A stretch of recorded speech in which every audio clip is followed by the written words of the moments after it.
Hey, welcome back to episode 3 of our podcast where we talk about everything cardboard. So today there's some pretty big topics to talk about.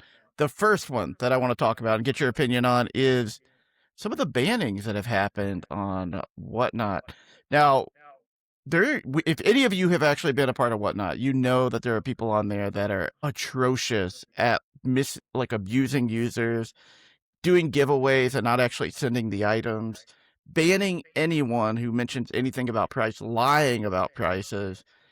And one of the biggest streamers that everybody seems to know about is Quality Pools. And for the longest time, if you got on Whatnot, they were like one of the most recommended Pokemon streamers. And it was very frustrating to us as trying to build a business because we would see like what they were doing to folks, and yet they seem to always have hundreds of people in their stream and always seem to be selling at a massive like profit, but they were abusing the consumer. One of the goals that we always had was never to take advantage of our consumer, but it looks like they got what they deserved. They are banned right now. What we don't know is how long they're banned for. I'd be very curious if it's forever. So anyway, let's jump over to you, Adam. What do you think about this news of Quality Pools getting banned? I personally found it really funny because there's lots and lots of one-star reviews about people not getting their like free giveaways. So like Whatnot has this feature where people can get free giveaways from streamers that are selling stuff. And what they would do is they would just queue it so people can join the free giveaway, but then they would never send anything to those people. And it even happened to someone we knew. Someone won 2 giveaways and they sent them nothing. It was crazy. Very wild. There's lots of one-star reviews. I was doing some little bit of research before this, and I was just scrolling through Reddit about the Quality Polls because they talked about the same thing here. And tons of people were like, "Yes, finally they're gone. I hate them. They blocked me for just saying this card is like $17 and it's going for 30 right now." It's actually really funny. I find it hilarious. I think it's going to help all the smaller streamers too. Now that they're gone and like not scamming people anymore, like tons and tons and tons of other streamers will get like that little boost that should really help them. What do you think, Andrew? I don't think that necessarily. There's always just gonna be people that come onto the website with that become big on there. But I'm glad Quality Polls got banned because when I was getting to Whatnot, they were actually one of the first Pokemon streamers that I got into and fell for the trap for. And like I was like, I didn't know the actual pricing of things. But yeah, they would basically hype up every single card. They would lie about condition, the price of the card, and when it came to giveaways, they would pretty much deceive, like you were saying before. Either they would send the wrong thing or wouldn't send anything entirely, which doesn't make sense because they've made so much money off people not knowing the truth or overhyping. Phew, that's me. But I'm glad they're banned. But it's gonna be interesting to see who, because there's gonna be, if they're not there, someone else is gonna step up. Someone else is gonna become big. There are more people on Whatnot other than Quality Pools that scam people or deceitful or do not send giveaways. So it is gonna be interesting. I am glad they're gone. I wonder what exactly pushed Whatnot to draw the line of why they got banned, because everyone knew that they didn't send giveaways. All their reviews were bad still, but now just recently they banned them when it's been years of them doing that. So it's very interesting. I don't know. Yeah, and I'm curious for how long they're going to be banned. Like, is this a permanent ban, or are they going to be back up a week or two, or 10 days, or something from now? This is like one of those things. Like when you're running a business, one of the things that I learned is everything catches up with you in the long run. Like you may be able to like take some shortcuts to get some profit in the like next week, but nothing is better than treating your customer right, trying to do the right thing. Now, you can't make every single person happy. There are going to be people that are unhappy, even if you are trying to do the right thing. But Quality Pools is one of those that I just could not ever understand how they kept keeping people in there. Because eventually, there has to be people that run out, right? So you come in like Andrew did, you're a new person into it. You see their like thumbnail. Their thumbnails were always like perfectly designed. They're always promoted by Whatnot. So you go into it, You get excited because they're excited about some card. You don't know the price. You end up buying it. For whatever reason, you're shielded completely from the actual market because they don't allow people to talk about it in their channel, etc. But you get home, you get your package in the mail, and you start looking it up, and you realize you paid 2x, 3x, sometimes 4x, maybe even more for the price of a card. How does it make you feel as a consumer? Like, you're going to feel betrayed. You're going to feel like, okay, well, I'm not buying from that person anymore. I need to get smarter about this. But it never felt like it was impacting them. So I'm actually thankful to see at least something come out of this, because it really does hurt the newcomers that come into collecting, because it's all about joy. There's like a couple different ways. Like, I just love collecting cards that are cool, right? Like, so everything from like a crazy like Mimikyu that has like no value. He's super cool. Like, I love this little Mimikyu. But at the same time, if you were to get a card like that and you see it and you love it on Quality Pools and you pay $15 for it, you look it up and it's worth $1, you're gonna feel cheated.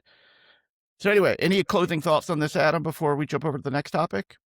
So I was thinking about that, and like overpriced, like people overbidding on things is like the way people make money and whatnot. So there's got to be a little bit, but if it goes too far, that's like kind of crazy, And there's some people out there that overbid. They know the market, but they do it just because they want the card too. There's some of that going on. But in Quality Polls, I think most of them were just like newer people who didn't really know about the market. Maybe you didn't even care what the market price was. They just wanted the card, and then just kept bidding and bidding up higher and higher on everything. Honestly, sorry. When I see people overbidding on cards, I use that as a predictor of what the market is going to be like for certain cards. Like, I've seen many examples of a card that get overbid by like $5 or $10, and then the market of it actually shoots up. So I kind of use that, and like in my head, it's like, oh, maybe this card might be good right now because people are willing to pay this much for a card, and the market price is this right now. So right now it's probably undervalued, and it ends up shooting up. I mean, everything's been shooting up. I made a video about how in the last 3 months the majority of cards have doubled in value, doubled in price. Like, if you press on any card on TCG Player, you can literally compare it 3 months ago to now, and it's doubled to tripled in market price. It is an insane market. But yeah, it's gonna be interesting. I'm glad Quality Polls got banned. And it's be interesting. But for us, it's hard to make money on whatnot. So it's definitely got to be a balance. That's the thing. Yeah, because I mean, what's tricky is you don't want to harm the consumer. You do need to make money to be able to pay the bills, but you don't want people to overpay for something. So, like, the way I always looked at it is, what is market price? If you have educated people that are bidding on something, the market price is what they're willing to pay for it. Well, under, actually. They want to get a deal, so it's more like 80 to 70% they're willing to pay, is what I'm thinking. Then that's the market price. That's my point. Yeah. So my point is what people are willing to pay for it. Like, are there people that are willing to pay, $1,000 for a card? If there's not, the card's not worth $1,000. Now, so that's where like I've always thought, like, for Whatnot, there are times that we've sold cards and they've gone slightly above recent sales, but it's a rare card that doesn't sell very often. So like the market price is what educated people are willing to buy it for. But it is not cool to take advantage of people that are new into sports do this a lot too. Like, honestly, like, it's not cool to take advantage of people and sell them a $2 card and make them pay $15 for it. It's just not a great thing to do. Well, is it their fault or is it the people that are bidding? I think it's the fault of if someone is hyping up a card, and you'll see people say, it's low, I can't believe it's going for this, holy moly, you got to steal. That is just deceit. When you go look that up and you realize you paid $15 for a $2 card. Like, I've seen this so many times. Like, there's a difference between you put a card up and be like, okay, this is what the card is. Let's see what people are willing to pay for it. And they want to pay more for it, but you shouldn't be deceitful about it. And that's the piece that I really don't like that they do and Whatnot. And if you guys want to see some examples on Whatnot, on Reddit, under the Whatnot group, there's a lot of people commenting and writing posts about Quality Polls with examples. There's this one I saw about Gengar that's actually $1 at the time, and it was selling for $30. It was crazy, very And crazy. I guarantee you they were hyping it up too. Like I've been in streams where they'll start hitting a bill. It's so low, it's so low. We're not even halfway there, and it's like 2 times the price that it should be already. And it's like that's just lying to consumers. And whenever I find someone like that, I immediately leave now. Like I just don't even appreciate. I actually just block them too. Anyone that overhypes anything way above, I just block them. I try to go to hang out with all the smaller streamers, get some deals, but also so then I know if they're not like trying to steal from me. And I'll tip some like people that are good if I see them. If I know this is like contentious, but like let's say that someone sells a card and there's only like 10 or 15 people in there and it doesn't go for what I was willing to pay for that card. Sometimes I'll actually even tip them money to help make up for that because I know what it's like to be on the small seller side and get burned on cards. So let me ask you guys this. What do you think about the people that are doing mystery breaks or energy thing, like the energy breaks or energy mystery cards, those type of streams, or rip till you hit streams? Because I was actually doing some research about that, and a lot of the times their profit margins are insane. I wonder if Pokemon and whatnot are slowly turning into like more of a gambling instead of scamming. So they ban quality polls for scamming people. If whatnot's going to ban a lot of people for scamming, then how are people going to make money? A lot of new people have been going to like the wheel spinning or energy card bidding or mystery cards to try to pull a card, and they end up actually making a lot more because what people think is like, I'm only spending $100 on a wheel spin and I could get $1,000 card. But so then they're like, oh, $100 for 1,000, but they end up being on top because let's say there's 20 spins for $1,000 card, they make over $1,000 profit into that transaction. And I don't know. Well, It feels so the reality is you're not supposed to do that stuff on Whatnot. I actually was talking to a Whatnot support person because I was seeing like some folks do that. I'm like, is this allowed now? And they basically had a long conversation with me and said that is not allowed. And to report anybody that you see doing any sort of like random wheel spins, any sort of like energy, like anything that's random chance, you're not supposed to do that. You actually have to put it through their system. And I forget what they call it exactly. breaking. But it's not exactly right. It's like mystery bag. But basically you have to list every card possible in their system and allow it to run through their system to actually do that. And they handle the randomness of it rather than the person. So anytime you see like the wheel spin, totally should not be on there. And if you watch, a lot of those channels eventually get ticked off. Like they won't, kicked off the platform. Like they won't be around anymore. With that said, when you talk about rip till you hit and breaking in general, that's not going anywhere. I think there's just too much money in that. What I worry about with Rip Till You Hit is a lot of times you'll go in and you see people with already open boxes of Pokemon. And I worry that there's like scanning that's going on or cheating that's going on. And so the breaks I do actually enjoy being a part of, again, you should think of it as entertainment, not as investing or like buying something of value. And it really is kind of like a form of gambling, just to be totally honest. Like a pack opening in general is. But with breaking, if you see someone open a new box, like you actually see them cut it open, and it's sports or something like that, I usually feel a little bit better about it than when I go up and people got stacks of packs sitting in front of them. And they're like, which pack do you want? So I don't think breaking's going anywhere. I do think it harms the industry in that box prices are going up, especially in sports. Sports box prices are going up insanely high. In Pokemon, I think it also impacts it. But on the counter of it, it allows more singles to get into the market.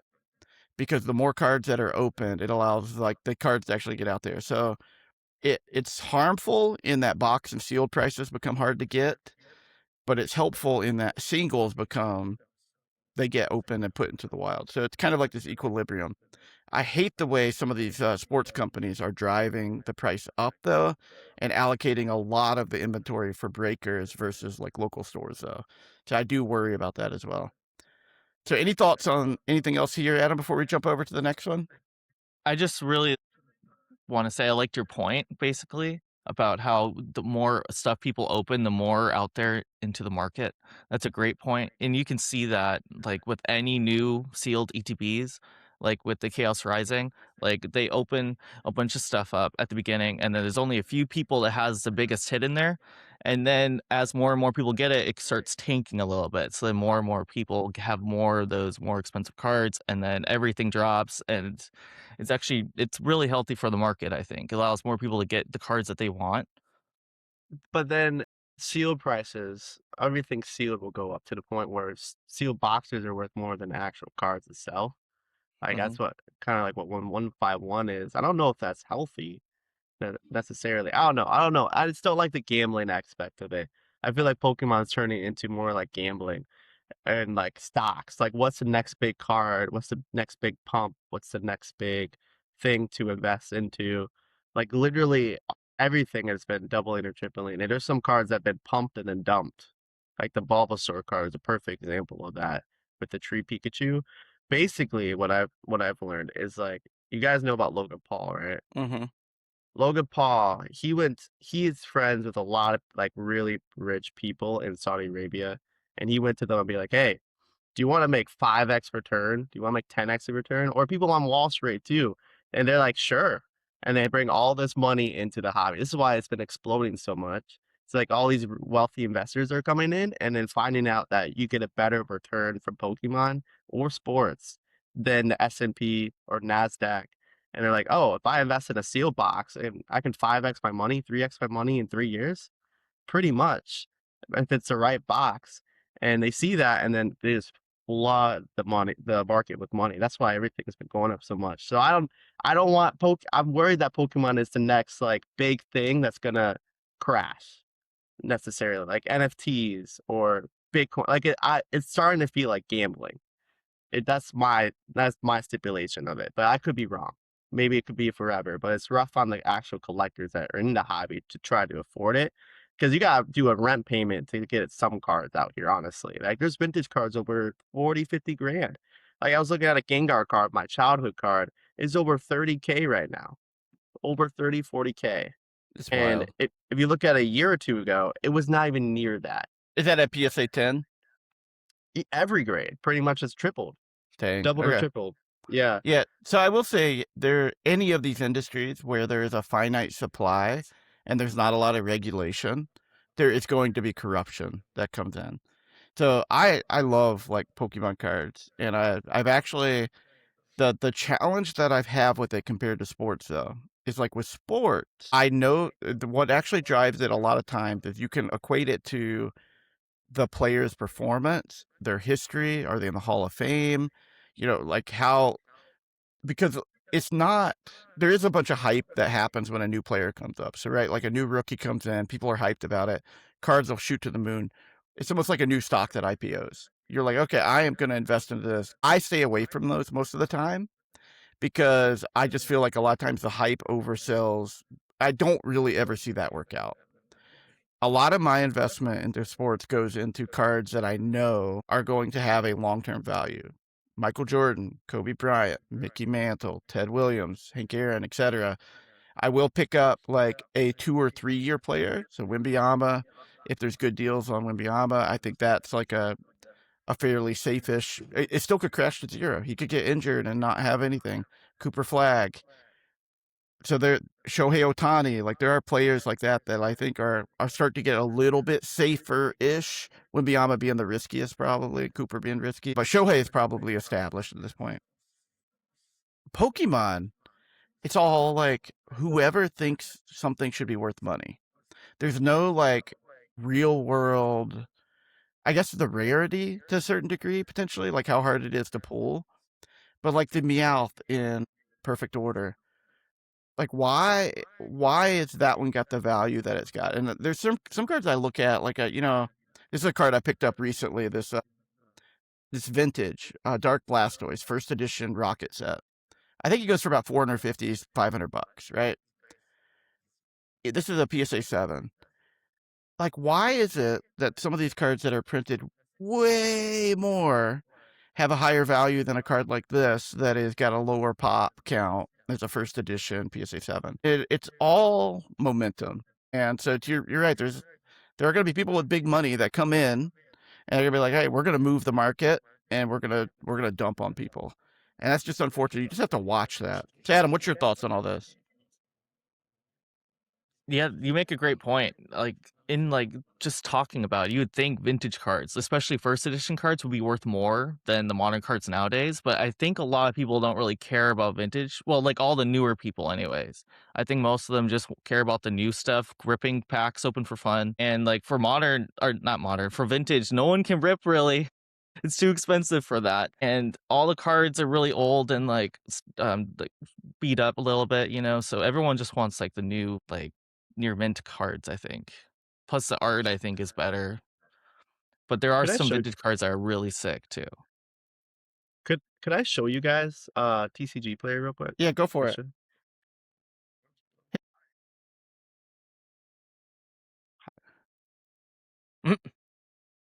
All right, so I want to share this, guys, with you, talking about price manipulation. Look at this graph. So it was selling for $22-$23 in April. Now in May, it jumped up to people are buying it for like 50 to 60 bucks. And So it's so it exploded. So like take a look on that one day, like a ton of them sold for some reason on that day. 37 sold. It was a buyout. People Interesting. they bought out the card because there's a little tree Pikachu in there. And you could pretty much click on every single card. Like give me a Pokemon name. I'm gonna do a task. Give me a Pokemon name. Any name. Voltorb. Voltorb? Are there any like full art Voltorbs? Yeah. Look at that. It used to be in February $1.66, and now it's doubled to $3. I know it's a smaller card, but it just shows it. Give me another name, guys. Grab like a I'm gonna show you a point. Darkrai. Do a Darkrai. Let's do this one. I did a video on. But this is a perfect example. This Darkrai. I bought this card actually personally for about 40 bucks. So I bought it around this range. But you look at this. In February, March, it was a $25 card. It is now a $50 card. Yeah, that's insane. Yeah. You could literally press on any card and you could see that it's doubled in value. I remember this was one of the first cards I bought slapped. I remember it being 40, 50 bucks, and then the PSA 10 was 130, 140. It is now a $117 card. From February, it was 45, and now it's 117. It's literally over doubled in value. Yeah, check out the Giratina. We just sold one of these actually. Yeah. Any one of them. It's 186, 196, I think. It's fine. You can pick that big one. But I mean, this one is also a great example. Look at this graph.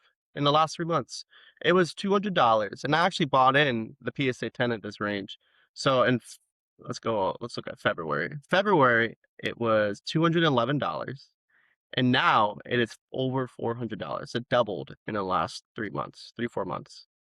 Yeah, that's actually kind of spooky, to be honest. Like it is very spooky. I even pressed a random one when I was doing my video. Where did it go?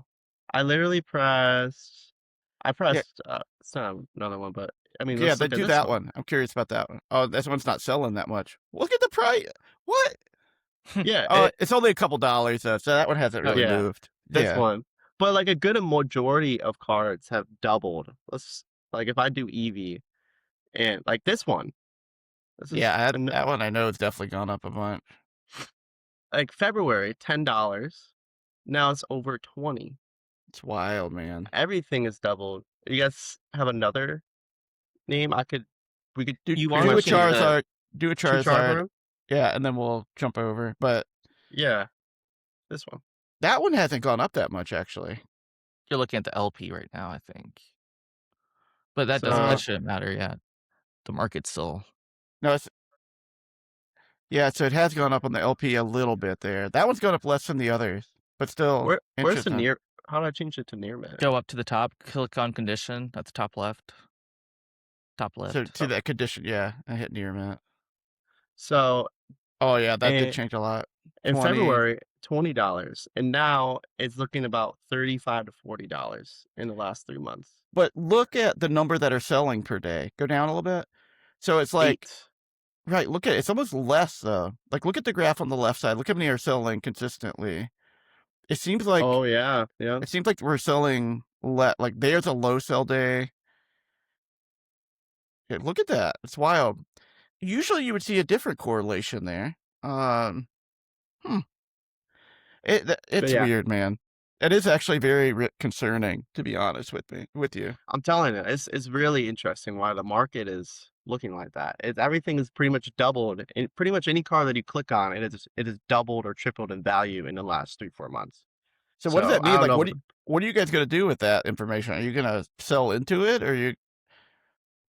So I'm I just mean, trying to that's a find the great night. point. I mean, I you don't could know. probably just sell everything you have now and make money. I think it's probably all just gonna crash soon. I mean, everything doubling and tripling, like some of them like higher than vintage cards. I mean, that's kind of wild. I think vintage is gonna be like the highest, like over time, like value wise, because it's gonna be the oldest. There's gonna be no more first edition ones, but there's gonna be a lot more modern cards coming in. I don't know. Like, most of my Pokemon I just have because I enjoy having them. I don't like I don't really care that much about the value of them, except for my slabs, which I have. You know, I have like some bigger slab like that Dark Blastoise I showed you, and those I don't think have been moving as much, to be honest, on that front. So maybe it's just ultra modern stuff that's moving. So I don't know. I don't know if I would sell into it. This is just one of those cycles where things are gonna eventually have to steady out or come down. But there's so much new money coming into it. I have a hard time believing, Mm-hmm. that is actually going to be impacted much at all. Tempted just to buy like 1,000 of one card and then just let it sit. Like a popular card that's full art that looks somewhat cool. You just straight keep buying it out, and then it's just gonna, I don't know, I something saw crazy. a guy on eBay. What do you call that? The Krabby King. He had like a ton of the fossil like Kabuto Kabuto, King. Kabuto King. there's a Kabuto King. Yeah, it's something like Yep. that. But anyway, there's like people that will do that. It's like we sell like thousands of these these common. All right, we only got a couple minutes left here. Let's jump into the topic of what are you guys buying now? What are your current investments? What are you doing with all of the information you have? Adam, you go first. I'm still saving up for the 30th anniversary boxes. I just want to get all the cool EV Evolution guys just for myself. I'm just gonna save up a bunch, like maybe like 1,000, maybe 2,000 even if I really want them, and just get as many boxes as I can and just rip them all. That's what I want to do for fun. Maybe I'll save a few. I'm not really investing. I'm just kind of doing it for fun. Is my thing. Yeah, that's Cool. basically it. I like it. Yeah, and I do like pull a lot of cards for fun too. Like I have a whole stack, like just random stuff. Like I opened this card the other day. I was like, I'm super excited. Anyway, I got to sleeve that guy up, by the way. Andrew, what about you? What are you up to? I bought 2 cards off Whatnot because I thought they could be 10s. I've been wanting, I don't know if you guys can see them, but I got the Gengar and I got the Tree Pikachu. I've been wanting these cards, especially in 10s, and I was like, you know what, I'm gonna risk it for the biscuit. They look like amazing copies. Maybe you can get 10s, maybe not. I don't know, but I got those 2 cards because I've been wanting them for a while, and maybe I'm gonna send them in for grading. Hopefully, get 10s, and I'm just gonna keep them. I think I'm just gonna keep them just to have them, unless I have to flip. But yeah, that's what I've been going into right now, and I've just been holding on to my sealed. Yeah, that's pretty much it. Yeah. So I picked up this card in Atlanta a little while back. So this is the triple auto, 36 out of 36. That's like the bookend. Got 3 of my like major players on there. Chipper Jones. I love Chipper Jones. There's John Smoltz. You can see that, John Smoltz. And then we've got Greg Maddux. I was trying to remember. So Greg Maddux, John Smoltz, Chipper Jones. And it's just a super cool card. And there's not many of them in existence, even graded. I do not like that they are sticker autos, to be honest. I'm not a fan of the sticker autos, but still like a really cool card. And every time I like bring this out to show people, they're always very, very interested in that. And then I've been working on a 1959 top set. So I have this Mickey Mantle that I picked up, and it's got the old PSA slab. And you could kind of, gives you the perspective of like, if I were to send this today, I don't know if it would get a 5. I'm gonna be totally honest with you. So I was skeptical about actually picking this one up. I wouldn't reslab it. You know, the corners are a little bit soft. You can see how off center it is, but it's still super cool card. This card, if you guys had to guess, how much do you think this card is worth right now? 500. All right. What do you think, Andrew? What grade is it? A 5. PSA 5. 1959. 59, dang. Probably, I want to, it's either a couple hundred or a couple thousand. See, this is one of those things where if you look at it, this is like the price chart on it. So current, like most recent sell, 1,000. Most recent sell is 1,050, but you just look at it like over time. This is a multi-year chart. It's just got like a fairly steady increase. So I think, like for me, I don't know. I feel pretty confident holding on to this card for 10 years or so. I have a big display on the wall. I have it up on. It's just going to be towards my goal of getting to $100,000, card collection. And so these are the ones that I feel more confident, because Mickey Mantle's not going to get injured. He's not going to like get arrested and put into jail for breaking some law, somewhere. And it's just a bit of a safer investment. And there will always be demand for Mickey Mantle, in my opinion. All right.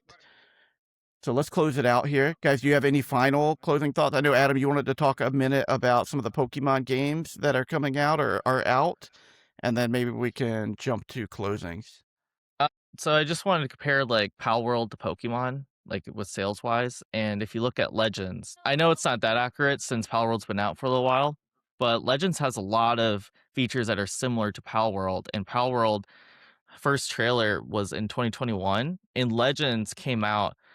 Let me pull it up here. It came out in 2025. Mm-hmm. So we don't know officially when they started working on the Legends game, but I think they were heavily influenced by Pal World, and because they saw how popular it was getting. So like a lot of their features ended up being pretty similar to Pal World. Like they have real-time combat now, and they can catch Pokemon with the ball without actually getting into combat first, like Pal World. So I thought that was pretty cool, and they're going to probably keep making more games like that with like the Pal World features. It just depends on if like people keep buying their games, and people will because it's Pokemon. I just thought that was pretty cool. Yeah, Pal World was such a killer game when it came out. Honestly, it's what I wanted Pokemon to be, and I'm excited. I haven't had a chance to play the Legends game, but it is very interesting to see that they've taken a lot of inspiration from what Pal World figured out, and it needed to do that, honestly. All right, Andrew, do you have any closing thoughts before we end? No, not really much. I was gonna just try the new Ditto game. What's that Ditto game called again? Where you play Ditto? Pokepia or something like that. Where you like, Pokemon Pokepia. That sounds really fun. I want to try that game. But yeah, honestly, closing thoughts. I'm very interested to see how the Pokemon market does. I think it's going to keep going up this year, but next year it's going to be interesting because there's no 30th celebration. All these big sets are already out. So there's nothing big to look forward to. And I wonder if it's going to keep holding steam to 3x, 4x, or I don't know. It's going to be very interesting. Hopefully it's not just a bubble and people buy and then pull out and then hurt a ton of investors. But, I wish I was a fortune teller. I'd be a billionaire right now if I was. So. Yeah, I would say I would not invest, my personal opinion, not investment advice. I personally would not invest into like Pokemon unless it's a like older card that's got a safer price trend on it. And most likely, and I know I'm not really a big fan of grading companies and stuff like that, but most likely I would want them to be authenticated because there's so many fake cards out there. So I'd want an authenticated, vintage card that I would be able to put up on the wall and just relive my childhood when I think about like looking at it. And that would be the only thing I would feel kind of safe investing in. Everything else for me is just do like I love Lucarios, whether it's a $2 Lucario or $200 Lucario. I love building out a cool Lucario collection, and it's less about investment and more about like chasing the things I'm looking for. I just want to add on one way to get things authenticated is on eBay. They have this feature where if you buy any card over $750, they have to authenticate it themselves. So you like the seller ships their card to eBay, they authenticate it, make sure that it's a real card, and then they ship it out to the person that bought it. I really like that. It makes sure that people don't get scammed. It's pretty nice. Yeah. And so eBay uses PSA to do that too. So PSA is actually the company that authenticates it as well, which is really cool. Do they do the cut test? I think The so. cut Yeah, test? they cut the card in half and then they put it back together. All right. This is a good place to end, gentlemen. As always, it's fun. Let's go crush it another week in business. And I know we've been cranking at listing. And so if you guys want to check out our store and help support us, CardLanding.com, CardLanding HQ on eBay. We also do have a TCG CardLanding store as well. Come check it out. You know, any kind of purchase really helps support us a ton as we build out this business. Till next time, everyone. Peace out.